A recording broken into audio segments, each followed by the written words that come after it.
good day sa ating lahat. Another day, another video. So welcome back sa ating YouTube channel. So for today's video ay magpapalit tayo ng langis ng ating motor dahil napakalaga at napaka-importante na time to time magpapalit tayo ng ating langis sa ating mga motor para nang sa ganun always condition. At the same time, maalagaan ang makina ng ating motor. So, ang papalit nating langis sa araw na ito ay itong Castrol Power One. Synthetic lang to pero okay na rin to para nang sa ganun ay ma-maintain din yung quality ng performance ng ating motor. So yon ang kailangan natin sa pagpapalit ng motor, or ang kailangan natin na tools para sa pagpapalit ng langis ay itong socket, size 24, and then siyempre lagayan ng used oil. So yan, sige, palitan na natin.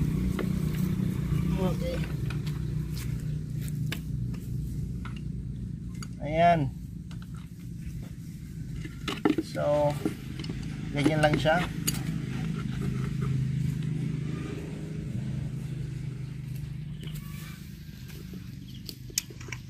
Ayan, sobrang itim na ng langis ng ating motor. Tignan nyo. Ayan. Okay. At ayan na po, ilalagyan na natin.